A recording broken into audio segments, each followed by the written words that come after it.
In this video, I will be critiquing the Gym Reaper's bench press. For those of you who don't know the Gym Reaper, his name is Josh Baker and he is a bench press specialist. And let me just say, he is an absolute monster and someone that I would love to train with someday. So this guy is just super strong and I'm really excited to critique his bench press for you. Now, a little about me if you're new here. I held the all-time Australian total record in the 140 kilogram or 308 pound weight class from 2020 until 2022, as well as having a PR bench press of 260 kilos, that's 573 pounds.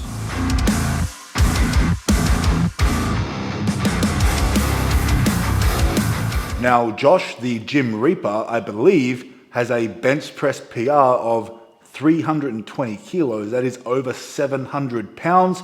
That is absolutely freaky. And that's what we're going to have a look at today. Now, although Josh has a bigger bench press than me, I still believe there's going to be a few things that I can critique that you can learn from to help you on your own path to a massive bench press. And also, as a massive bonus, you are going to witness some of the freakiest strength that you have ever seen. Let's do this. All right, so we're starting with an empty bar, so let's have a quick look. So I believe he's working up to a PR today of 320 kilos, so over 700 pounds. That's definitely interesting. All right. So one thing that I want to talk about, I'm going to bring a few things up as we go. Now, keep in mind when I say this that my critique of Josh is simply an opinion, and I feel that when you have someone as strong as this guy here, he is not the rule. He's the exception to the rule, right? He is freakishly strong. So just because he is doing something a particular way, that doesn't necessarily mean that's going to work for 99.99% of people who aren't as freakishly strong as this guy. So I just wanted to clear that up before I start. Now, the first thing that I noticed that, let's say I was coaching somebody and I seen them doing this, I would bring it up immediately, okay? And that is these warm-up sets, he's literally opening his hands up on the bar. So there is zero tension, there is zero tightness and zero bracing. He is just laying down and moving the weight. Now, I know it's really light, okay? 20 kilos and 60 kilos is practically an empty bar to this guy, right? But for the sake of it, for most people, you should be really focusing on executing each warm-up with precision, okay? We should be looking to be very technical if your goal is to have a big bench press. It's gonna help you add plates to the bar, and it's gonna help you stay injury-free. Two extremely important things, right? So the first thing I would say is, if you're warming up, I don't care if it's an empty bar at 60 kilos, don't open your hands on the bar, okay? We should be squeezing the bar with our bulldog grip, creating that tension as if it's the top set. We want to ingrain that movement pattern. We want to ingrain that technique early on. That's just an observation. We'll keep moving. 100 kilos on the bar, 2 plates. Again, opening the hands. Okay, he stopped. He's just playing with this weight though, just keep that in mind. This is baby weights, he's just playing with it. And he has a crowd, so, play up to the crowd. 3 plates, 140 kilos, like nothing, like absolute nothing. That is ridiculous, that's my body weight pretty much. We have 160 kilos on the bar, about 340 pounds I think. Just hitting singles from here. Okay, there's something I want to talk about. Now, he has no real setup. Okay, now the setup is an extremely important part of this lift. If I'm coaching somebody, I'm going to ensure that they have a solid setup routine, because how you start the lift definitely affects the end of the lift. And if you're setting up with something different every time, or you're not setting up at all, you're not even taking any time to get into the right position, you're really not setting yourself up for success. Now again, 160 kilos, that's literally 50% of what he's going to attempt today. So it's very light, but I would still love to see him taking some time to get into a better position. Now, I'm not necessarily saying that by him making a couple of adjustments will make a huge difference to his bench press. He's obviously very strong and what he's doing has worked for him, but I would still make an argument that potentially there's been kilos left out there to play because he's not refined anything. This is just raw strength. So you add raw strength with some nice technique, a nice setup, some nice tightness, some nice bracing, a more consistent bar path. Who knows what you're gonna get? You know what I mean? That'll be a world beater, but we'll see how it goes as he keeps going. But so far, just a little funny with the hands there in his early warm-ups, which he stopped. And I've noticed there's no real setup. There's no retraction, depression of the shoulder blades, and no real leg drive. Let's roll. Do me a massive favor, gang. Like this video, drop a comment. Let me know if you're enjoying it, and subscribe to your mum's favorite channel on YouTube, Cult Strength. 180 kilos, 4 plates, around 400 pounds. Again, like nothing. It is what it is. I can critique him all I want. This dude is a monster. He is a tank. Look at the size of this guy. You know, this is dedication to one thing, to the bench press. 200 kilos. Again, man, like nothing. Obviously, he's not taking any time to set up. I don't believe he's really getting any effective leg drive, but I'm gonna say that his wrist and elbow position, okay, they are stacked. When that barbell's down on his chest, they are stacked nicely. He is in an extremely strong pressing position, so he's really allowing himself to actually generate that power and use his strength. Okay, so one thing he's doing really well, he has an excellent position with his elbows, his shoulders, and his wrists when that barbell's on his chest. He's giving himself an excellent chance of success by being in that position. Now, I would argue again that the setup and all that tightness would allow him to be extra consistent with this, because one of the downsides to not having a consistent setup is sometimes as the weights get heavier, things get out of the groove a little bit, okay? Because we haven't really established that really solid base or foundation. But that's just my opinion. He's also doing some fantastic things, and he's just a really strong dude who's specializing in the bench press. He's not worried about his squat. He's not worried about his deadlift, his leg press. He's not really worried about his physique. And I don't mean that in an offensive way. His goal is to get a big fucking bench press. I don't think he cares if he has abs.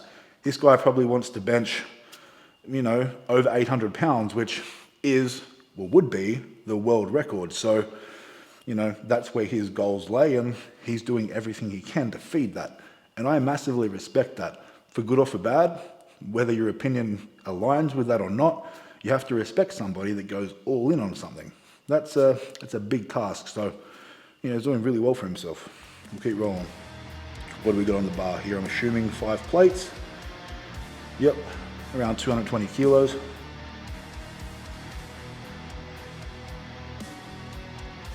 Super strong, empty bar. A bit of a double bounce. It's not really a pause, but who cares? Even if it's just touch and go, this is super impressive,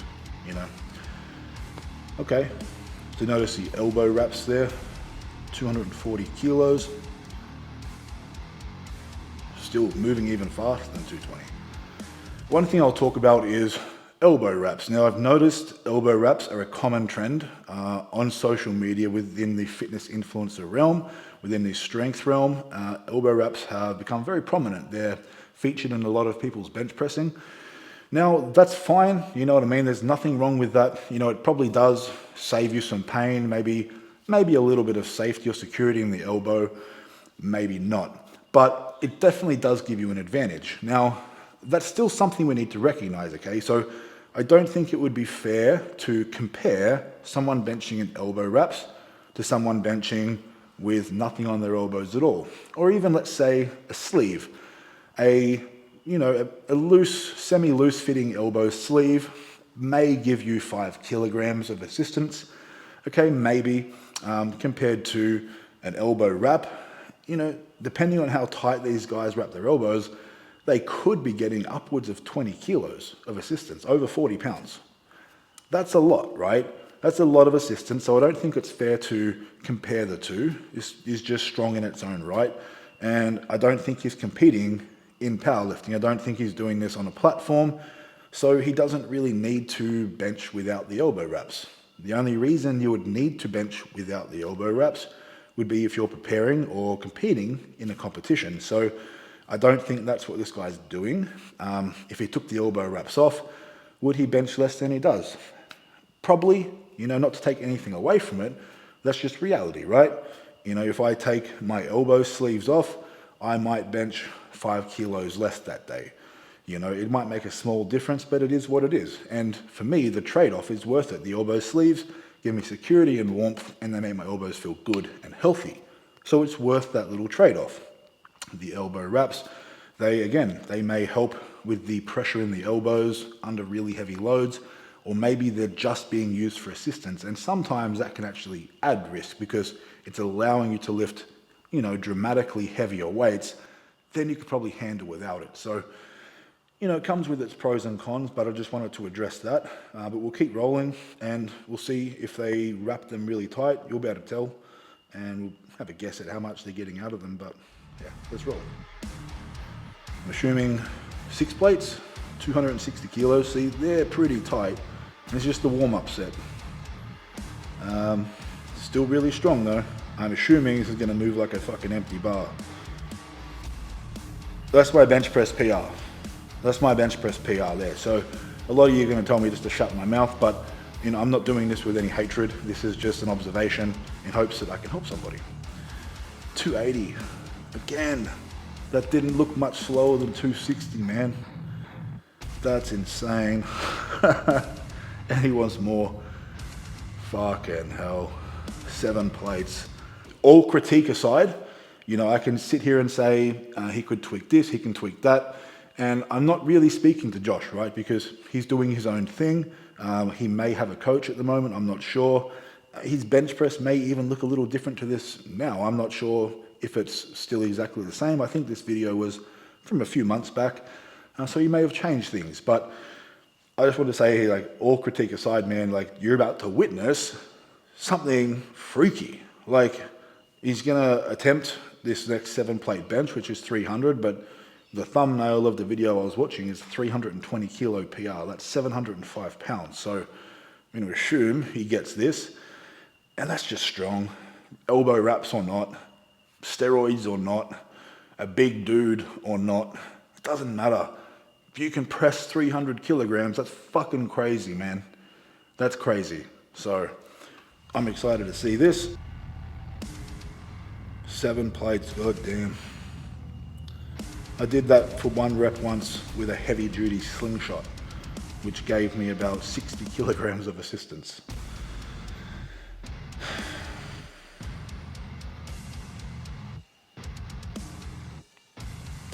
Get the fuck out of town, man. That was crazy. That looked like a warm-up. Justifiably, yes.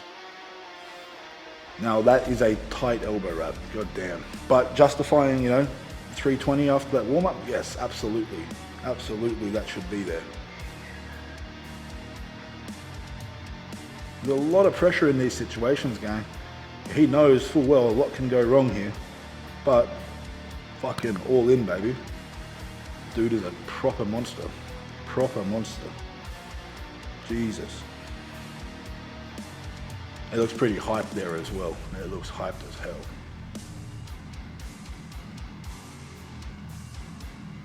Let's get this, baby.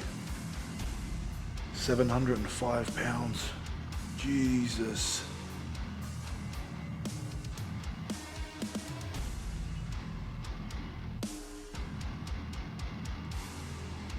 Let's go. Let's go. Yeah, oi! Fucking. Jesus Christ. He fucking, real talk, he kind of fucked that then. He misgrooved the shit out of that and somehow managed to save it. That is strong as shit. So I guess that ties in with what I was saying earlier. It's if he perhaps had a really tight setup and was really consistent with the warm-ups, got into a really good position, had that retraction depression, that leg drive, maybe the top set would go a little easier. Maybe he'd be capable of 340 kilos, right? I don't doubt this guy could, you know, in a few years' time, be challenging for an 800-pound bench press. I don't doubt that at all. That is super freaky and super impressive. God damn. So that is some seriously impressive bench pressing. Super strong guy. I mean, that is unbelievable strength. That is raw strength. And as I was saying, you know, perhaps there is something to be desired there technically, but that's just my opinion. He's obviously achieved some great things benching as he does. But I think my message here is that for most people, and I mean 99.99% of people, you're not going to achieve your potential of strength without actually focusing on the technique, because not many people are that strong. Not many people have that much brute fucking strength who are just built to bench press. Okay, and he works hard as well, obviously. So keep that in mind, is that, you know, me critiquing that is more of, you know, something for you to look at, you know, because all the athletes with these X factors, right? The strongest athletes, the best athletes in the world, no matter what sport or discipline that they're in, they don't necessarily do things textbook. Do you know what I mean? It's not necessarily how it's written. They normally do something that's a little bit different, something you wouldn't typically teach, something a little unorthodox. And some would argue that's how they achieve their success. But I feel that in most cases, it's great to have that foundation and understanding of movement, how to be efficient. And as you develop your strength, as you develop your experience, as you get stronger, you can then decide what is really going to work for you and what isn't. But what I don't recommend is just trying to copy the things that your influencers do, thinking that it's going to work for you. Now, I share tips on my account on things that I think you should do. That is because I've been coaching, competing for over a decade, and I've worked with a lot of athletes, and I've put these things into practice, and I've seen where it works and where it doesn't work. And I see it work with almost everybody. I know that information is good, and it's more than likely going to help you, so I share that. I wouldn't necessarily tell someone to do a little quirk of mine that works solely for me, right? It is what it is, just being transparent. Now, if you need any programs, the best programs in the universe, head to cultstrength.square.site. I've got single lift programs, 3 lift powerlifting, power building programs, you fucking name it. We got them there, baby. And I really appreciate you guys watching my content. Hope you're enjoying this critique-like content. If you want to see more of it, please let me know. If you have any suggestions of anyone you'd want me to critique, what lift you'd want me to critique, drop them in the comments. I'm always looking for ideas. And yeah, baby, I just appreciate you guys engaging with this. Make sure you're subscribed. I'm going in for surgery on my bicep in 2 days. And I think I'm going to be documenting hopefully that day, because I do want to show you finally the injury. I want to show you the bicep rupture from my arm wrestling match. Got it on camera, so I want to show you guys finally. It's about that time. But until next time, I think you know what to do. Go to the fucking gym, gang. Let's do it.